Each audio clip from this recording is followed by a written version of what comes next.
Well, we're halfway through the book. We're beginning chapter 9 now, and this chapter is all about solutions. So in order to talk about solutions, let's define it first. I've got a definition written down here.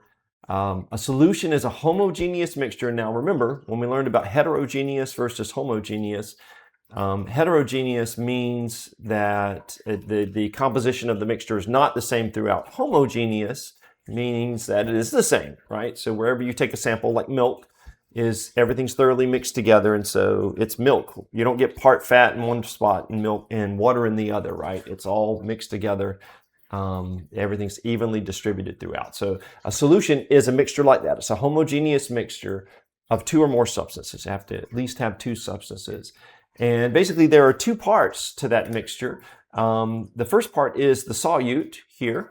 And solute, there can be more than one, so it's a substance or substances that are dissolved. Those are so like if I make, if I have tea, unsweetened tea, and I want to sweeten that tea, when I mix the sugar into the tea, the sugar is the solute. It's the stuff that's dissolved into the other substance, and the substance in which it's dissolved into is our other term. That's what the solvent is here.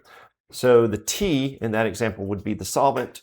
The sugar would be the solute. All right. So we talked in one of the previous chapters about why certain things mix together, and we said that when we were considering electronegativity and the fact that some covalent compounds have partial charges inside them. And it makes those compounds polar covalent compounds. So we had polar covalent compounds and we had purely covalent or nonpolar compounds.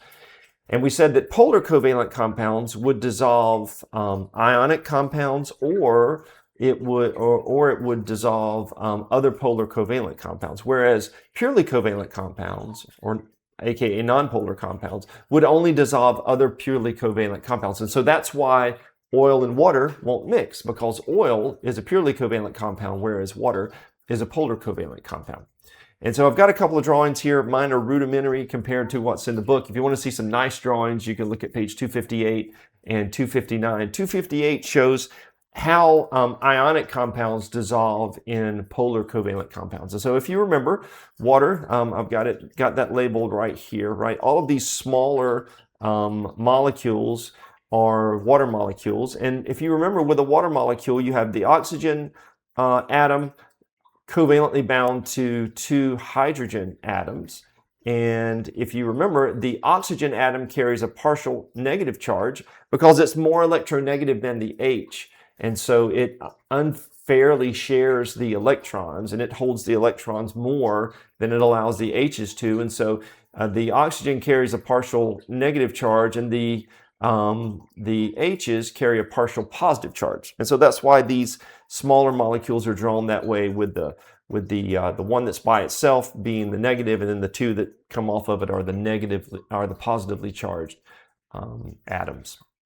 So anyway, the way that it works when you dissolve ionic compounds into a polar covalent substance is that basically the polar covalent compound molecules surround the ions and split them apart, right? So in the case of dissolving salt in water, for example, sodium chloride, right? The Na has a positive charge, which is this one here, and the Cl has a negative charge, this one over here. And so notice the water molecules rotate to orient themselves so that the positively charged hydrogen atoms they pull apart the chloride ion, right? The Cl negative, and the negatively charged oxygen atoms in the water molecule surround the Na plus, the sodium ion, and pull it apart from the chloride ion.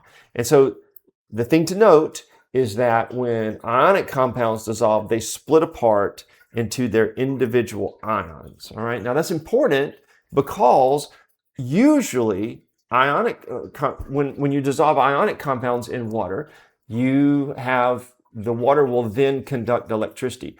Pure water will not conduct electricity. If you take distilled water and try to run a current through it, it won't conduct electricity. But if you mix if you mix salt with that distilled water and then try the same thing, it will conduct electricity. So we've heard all of our lives, right? Stay away from water when there's lightning and all this. Well, the reason, because water conducts electricity, the reason why you need to stay away from bodies of water is not because there's water in it, but it's because it's water mixed with ionic compounds like this. There are various minerals in that water, like potentially salt, that make that water conduct. Okay, so because they split apart into these individual ions, and the ions are able to move freely through the water, then it's able to conduct electricity.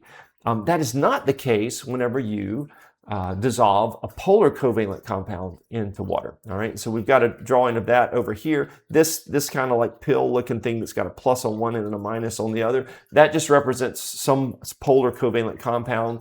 The idea being that there is a positive side and there's a negative side, but they're covalently bound, right? They share a physical bond. And so because the way it works when polar covalent compounds dissolve in a polar covalent substance like water, is that the molecules, the polar covalent molecules, are pulled apart from one another, and that's what causes it to dissolve. Sugar, for example, is a polar covalent molecule, and so those individual sugar molecules are pulled apart and surrounded by the water molecules. And you'll notice the positive end of the sugar molecule has these the negatively charged portion of the water molecule surrounding it. Whereas on this negative end of the sugar molecule, it's the hydrogens, right, that are surrounding that. But that's how the sugar molecules are pulled apart from one another so that it actually dissolves in the water. And so you'll have those molecules throughout. But because the molecule does not separate like the ionic compound does into positive charges and negative charges, because of that physical covalent bond, it won't allow the molecule itself to actually separate. Then it won't conduct electricity, because you need those freely flowing individual charges in order for the water to conduct. All right, so that's the difference between polar covalent compounds will dissolve ionic compounds and polar covalent compounds, but it's only the ionic solution that will actually conduct electricity. All right. Okay, well, I want to talk next, in the next video, I want to talk about something called solubility. In other words, when you mix sugar in your tea, at some point you can't get any more sugar to mix inside that unsweetened cup of unsweetened tea. Why is that? That's an idea that we call solubility, and we'll talk about that in the next video.